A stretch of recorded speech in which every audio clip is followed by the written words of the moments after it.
नंद बाबा और यशोदा मैया की इतनी आयु है गई, अभी तक लाला नाए भयो। बाहर वाले लोगों को ने हाथ जोड़ के प्रणाम कर दो कि भैया ने शांत है जाओ। तो नंद बाबा के कुल पुरोहित हैं, उनका नाम है सांडिल्य मुनि। क्या नाम है?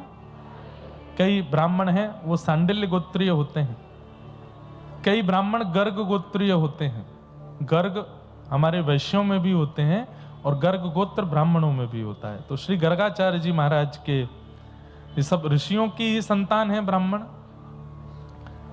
तो गर्गाचार्य जी जो हैं ये वसुदेव जी के कुल पुरोहित हैं। मतलब भगवान के अगर कुल पुरोहित, असली कुल पुरोहित हैं वो गर्गाचार्य जी हैं। लेकिन क्योंकि ठाकुर जी नंद बाबा के यहां आ गए तो नंद बाबा के कुल पुरोहित कौन है? सांडिल्य मुनि। तो जब तक ठाकुर जी का प्राकट्य नहीं हुआ था तो सांडिल्य मुनि जी समय समय पर आकर के यज्ञ हवन कराते थे कि भाई नंद बाबा के लाला है जाए।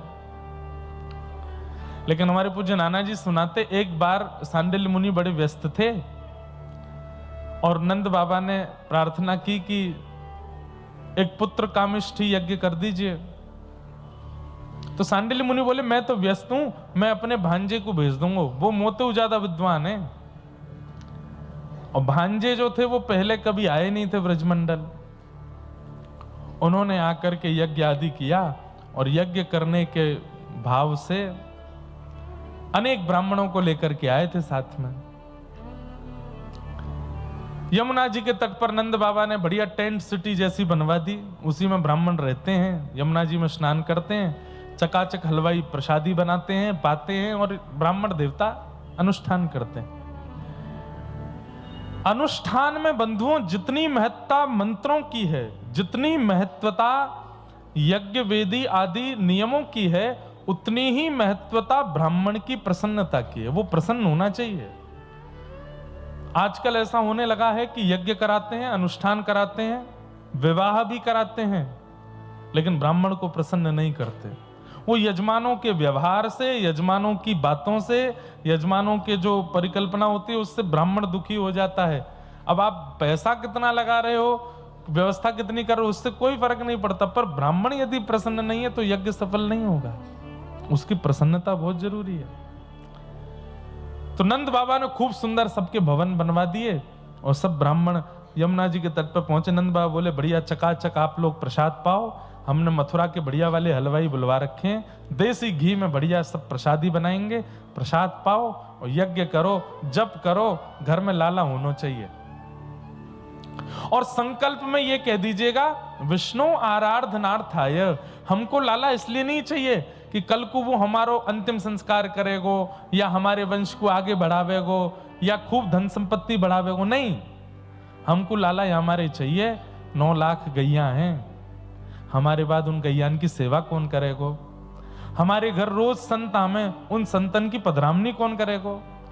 अब भैया मैं नंद बाबा इतना बड़ो बुरा होगो, मैं चलो जाऊंगा तो मेरे बाद गौ ब्राह्मण संतन की सेवा रुके नहीं, इसलिए एक लाला चाहिए। फिर भले ही 7 लाली है जाए, अब लाली तो फिर अपने घर चली जाएगी ना, या घर को कौन संभालेगो?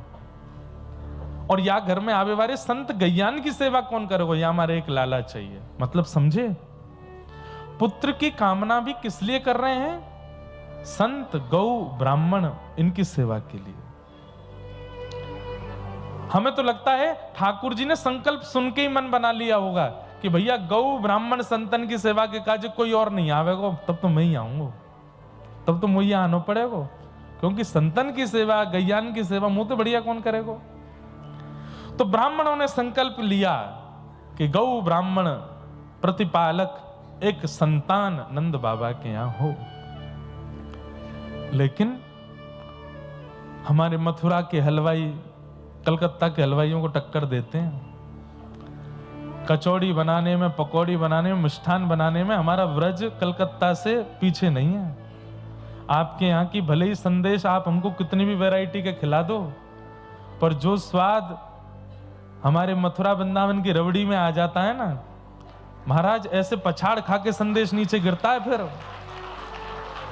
व्रज की रबड़ी के आगे, व्रज की लस्सी के आगे, व्रज के पेड़ान के आगे संदेश ऐसे डोला है। जय हो ताऊ जी तो यही है।